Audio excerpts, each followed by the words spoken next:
बिस्मिल्लाहिर्रहमानिर्रहीम। आज की वीडियो में बहुत ही ज़बरदस्त टिप्स और ट्रिक्स बताई जाएंगी कि कैसे हम अपने घर में मौजूद प्लांटर जो है पहले से रेडी रख सकते हैं और कैसे हम मिट्टी की नीड को भी बहुत ही आसानी से पूरा कर सकते हैं और क्या फ़ायदे होंगे इन पहले से तैयारशुदा पॉट्स के और कितनी आसानी से हम इसको बना सकते हैं।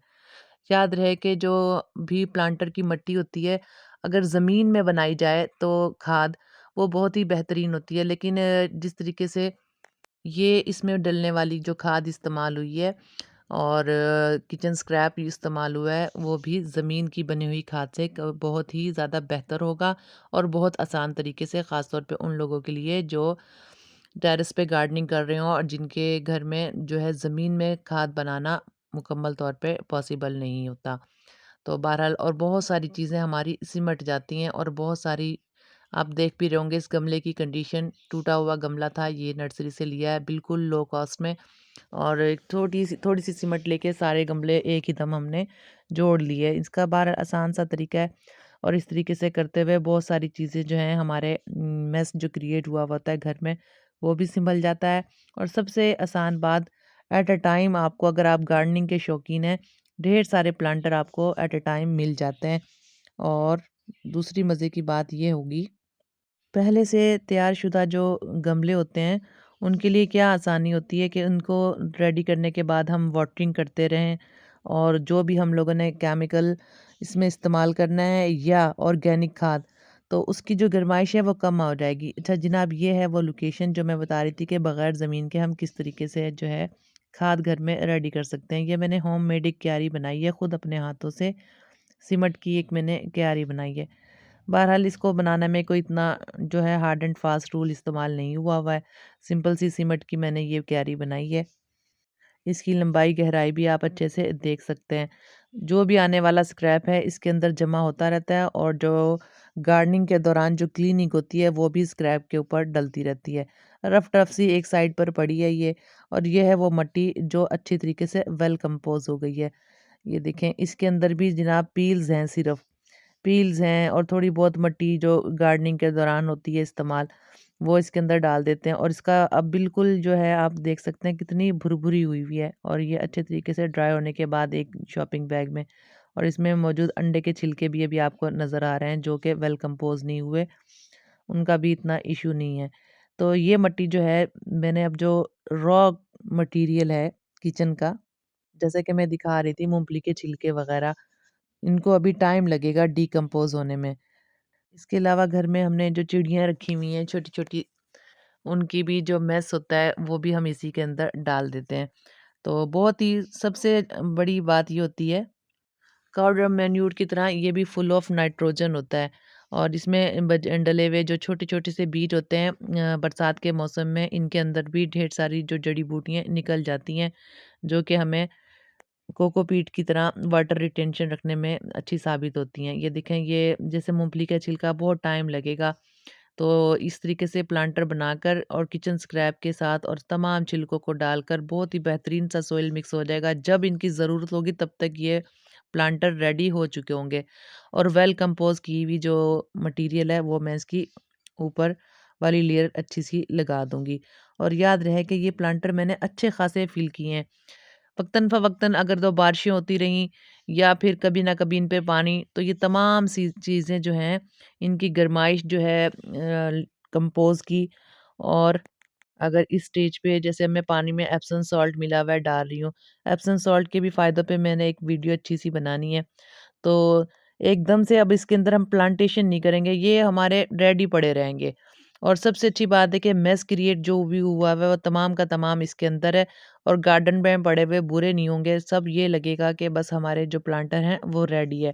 फिर जब हमने प्लांटेशन करनी होगी तो बहुत अच्छे तरीके से हम इजीली इससे प्लांटेशन कर सकते हैं और ये बहुत ही बेहतरीन मीडिया वेल कंपोज होने के प्रोसेस में चला जाएगा और वो भी बहुत ही साफ सुथरे जो है तरीके से, और बिल्कुल भी मेस क्रिएट नहीं करेगा। इस तरीके से प्लांटर आप जो वेल कंपोज नहीं भी हैं चीज़ें, वो आप इस तरीके से प्लांटर भर कर रख सकते हैं और इनको कंपोज होने के लिए छोड़ सकते हैं। उसके अलावा जब एक्सेसिव है, वो जिस तरीके से मैंने बताया कि क्यारी बनाई हुई है, वो बिल्कुल ज़मीन का काम देगी, उसकी गहराई भी आप देख सकते हैं। और साथ-साथ उस क्यारी में भी हम कभी-कभी पानी डालते रहेंगे और साथ-साथ जो खाद है उसकी गरमाइश बिल्कुल ख़त्म हो जाएगी, जो भी है हार्ड मटेरियल बिल्कुल सॉफ्ट मिट्टी में कन्वर्ट होना शुरू हो जाएगा, जैसा कि मैंने आपको दिखाया। इस तरीके से करते हुए आप तमाम के तमाम प्लांटर और यहाँ तक के बड़े-बड़े गमले भी वक़्त से पहले तैयार कर कर रख सकते हैं, जिनकी अंदर रहने वाला मटेरियल बहुत ही सॉफ्ट हो जाएगा जब तक आप प्लांटेशन का प्लान बनाएँगे। हम जब कभी भी सिंथेटिक जो है खाद फर्टिलाइज़ जो है हम देते हैं अपने प्लांट को, लिक्विड फॉर्म में भी देते हैं। एक बार जो है थोड़ी-सी मिक़दार भी अगर ज़्यादा हो जाए ख़ास तौर पे बिगिनर्स के लिए, तो वो प्लांट को एक ना एक बार थोड़ा-सा हेल्थ पे ज़रूर अफ़ेक्ट करती है, प्लांट की हेल्थ पर। शौक में ज़रूर प्लांट जाता है ओवर फर्टिलाइज़ अगर हो जाए तो।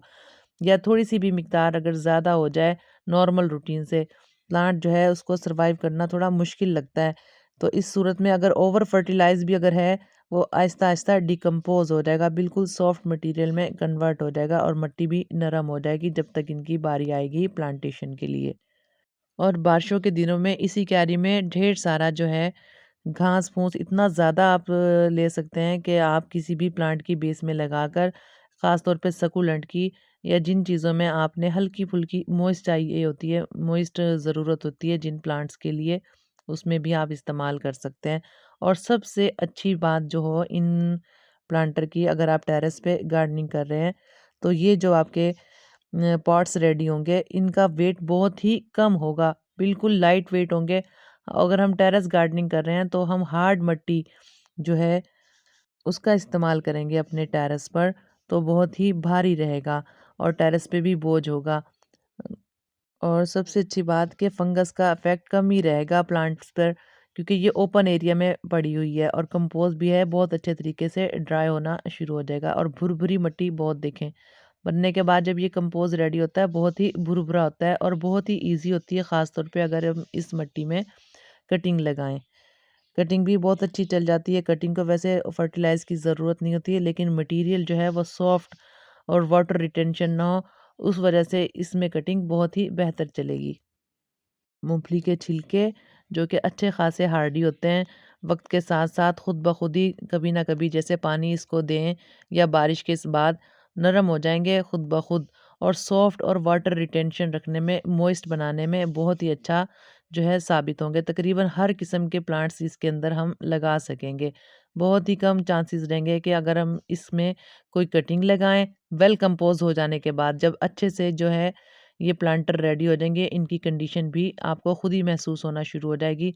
तमाम मटेरियल अंदर से जो है मूँगफली के छिलकों का तो ख़ैर कम ही ख़त्म होगा, उनकी तो जो साख़्त बरकरार रहेगी, लेकिन फिर भी इस काबिल हो जाएँगे कि वो एक तो वाटर रिटेन नहीं रहने देंगे और दूसरी बात ये कि प्लांटर हमारा भर भी जाएगा और इस किस्म के गमलों से रूट रॉट की तरफ से बचा रहेगा और बहुत लंबे अरसे तक आपको अपने किसी भी प्लांट को इन इस किस्म के प्लांट में जिनमें आपने प्लांटेशन की हो, फर्टिलाइज़ करने की ज़रूरत नहीं रहेगी।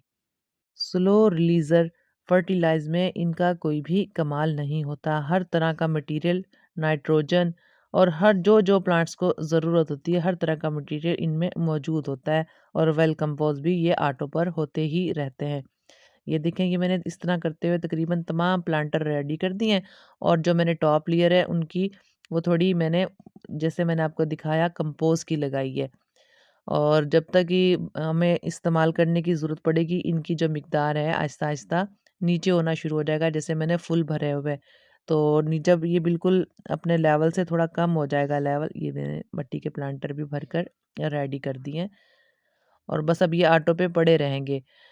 जब तक इनकी मैं प्लांटेशन स्टार्ट करूँगी तब तक इनका मटेरियल थोड़ा बेस की तरफ जाना शुरू हो जाएगा।